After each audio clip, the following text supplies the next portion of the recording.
Yo, what's going on guys? It's Dude here, and today we're back with a brand new video. As per the title of the video, of course, we're going to be creating tunes for the Ferrari cars in this game, not just the GR3, but many of the other Ferraris as well. If there is a particular car in this video that you're looking for, I'm going to leave timestamps for all the cars in the description below so you can find the specific car that you're looking for. And honestly, there's going to be a lot of cars in this video. I've been stockpiling quite a bit since the 1.49 update dropped, and I genuinely feel like you guys are going to love these. The Ferraris are some of the best cars in the entire game, full stop, for PP racing, for maxed out racing, and in the racing categories like GR3. So undoubtedly, I hope you guys find great use out of these, and if you do enjoy the tunes and or the video, be sure to leave a like and also subscribe to the video so you don't miss any other tune videos that I'm going to be coming up with here in the future. Of course, now that I'm back, I look forward to sharing all these with you, but without further ado, let's get into the first setup. So you guys know I had to start it off with the Ferrari 458 GT3 car. This is a car that I've actually already made a setup for earlier in the channel's life, but the physics have changed multiple times since then, and with a physics change also comes a setup change. The 458 GT3 is definitely known for being a little bit sketchy, and let's be honest, really old at this point. While you can argue that Ferrari should get a more modern GT3, what you can't argue is the 458's prowess around almost any circuit. With the new 1.49 physics, this car benefits from retaining its off-throttle oversteer and sharp turn-in. While many of the front-engine GR3 counterparts have lost their front end bite into corners, the Ferrari has some of the best rotation in the category, especially with this setup equipped. It can understeer slightly on the throttle at high speeds, but once you account for that in the initial stages of driving, you don't really notice it after a while. For maxed out, it's not the absolute best GR3 car, but it's certainly in the top 5 conversation when run at full bore, and I find at handling tracks this car really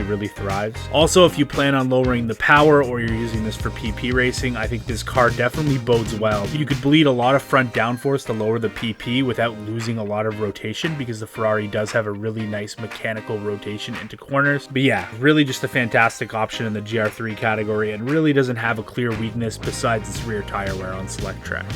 Next up, we have the Ferrari Enzo, which is one of the only cars that I actually have a world record for daily races on this game with. I got it earlier in the game's life, but it's one of the fastest road cars in the entire game, full stop, when fully upgraded. On most tracks, it can hang with the fast four-wheel drives like the GTR Nismo non-swap and the Aventador SV. The fact its rear-wheel drive does make it a tad less forgiving for novice drivers, but dude, it has brutal acceleration and top speed. The handling is also very approachable with a slight tendency to understeer, mainly because the front downforce can't be adjusted and it's locked at 200. But yeah, I think it's definitely in the conversation for the best rear-end traction of any rear-wheel drive car in the entire game. Seriously, even with the full 958 horsepower, it puts down the power like it's almost an all-wheel drive. One of my top 10 favorite cars probably in the entire game with the setup equipped, and it can go pound for pound with any of the other non-engine swap street cars, of course, other than the Valkyrie. Next up, we have the Ferrari 458 Italia. Now, this car actually got a lot better after the 1.31 update, but here in 1.49, it's really just a fantastic cornering car with solid downforce in the high-speed corners, super smooth upshifts. It can compete with cars at a much higher horsepower than it, just because of its great handling. And maxed out, it remains under 800 PP and is very strong in those 800 PP lobbies or single player events. It can understeer a little bit in the mid to low speed corners for an MR car, but it's not too pronounced. And while a lot of my cars don't typically handle the Nürburgring type tracks very well, this setup is very versatile and drives well at almost any track. It's not only a very fast car, but it's a super useful one as well, and in my opinion, a must-have for anyone's garage. Next up, we have the Ferrari F8 Tributo, another one of the top 5 fastest road cars in GT7 alongside the Enzo. Especially when you take engine swap cars out of the equation, it's actually probably in the mix for one of the absolute fastest road cars depending on the track. It has unbelievable high-speed cornering that can only be matched by cars like the GTR Nismo, the GT3 RS Porsche, the Corvette C7 ZR1. With that being said, it does lack a little bit of versatility compared to the Enzo due to its lack of traction coming out of low-speed corners. The turbo does sometimes create an uncomfortable experience at low speeds, and while the aerodynamics are really good, the aero at low speed can only really do so much, and the car tends to understeer a little bit in the second or third gear corners, which is a little bit noticeable. But once again, it's one of the best options for tracks that don't have too many low speed corners. The straight line speed is insane, the aerodynamic grip is insane, and it's one of the absolute best road cars in this game. Next up, we have the Ferrari F50. When I first got this car, I wasn't 100% sure how to set it up, but now that I've gotten used to it with this particular setup, it's genuinely one of my favorite driving experiences in the entire game. It has really smooth power delivery, then more than adequate torque lower in the revs. It does have a tendency to oversteer a little bit entering mid to high speed corners, but it's balanced and controllable for the most part and it's easy to correct. The PP rating is a little high for the overall package, at least compared to the 458, but still a good option for 800 PP, and I strongly recommend buying this from the Legend dealer if you don't have it already, because it's not only really fast, but it's super fun as well.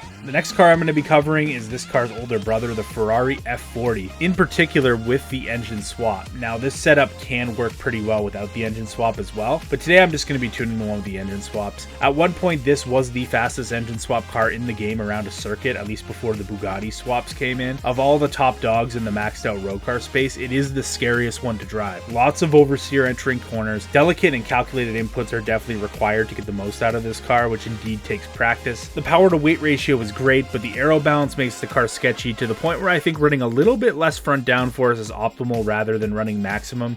If you find the car still too oversteery on certain tracks, I recommend moving that front downforce down a little bit more than what I have here in the video, but has amazing straight line speed. And on the really flat and easy to drive tracks where drivability and ease of use isn't at a premium, it can keep up with its older brother, the Enzo, no questions asked. Although similar to the F8 Tributo, traction is at a bit more of a premium and it takes a steady foot to get the most out of it. Overall, a fantastic swap despite the F40 already being amazing without the swap, and objectively the fastest mid-engine swapped car besides the Cayman with the V8. Next up, the F12 Berlinetta. At one point, it was a very unique choice. The F12 has become a household staple of the open lobby scene. Seriously, I started seeing these everywhere after the update. It packs a serious punch down the straights, and while the straight line speed it doesn't quite match the F8 Tributo or the Enzo, it does have the high speed cornering that puts it in the mix with the best of the best. After 1.49, it seems to be much closer to the fastest Ferraris in the game. Speaking of which, this might be actually the best rear-wheel drive 800 pp car in the game when you down tune it to that performance level. Overall, probably the most classy choice for a Ferrari in my opinion, and might just be a top 3 front-engine rear-wheel drive car in the entire game. Next up, the Ferrari F430. When this game came out, this car handled amazingly and was really powerful for PP racing. While the car is still good post 1.49 update, it has taken a step back in its usefulness slightly, but this 750 pp build is where the F430 is at its best. It does have quite a bit of understeer, especially for a mid-engine car, but honestly that just makes it really approachable and easy to pick up and use. If brought down, it would also make a good 700 pp car, but I personally prefer running it at a 750 pp because I race in those lobbies more often. You don't see many of these in lobbies, which is why in my opinion you should pick one up and do some damage. Next up, we have the Ferrari Testarossa,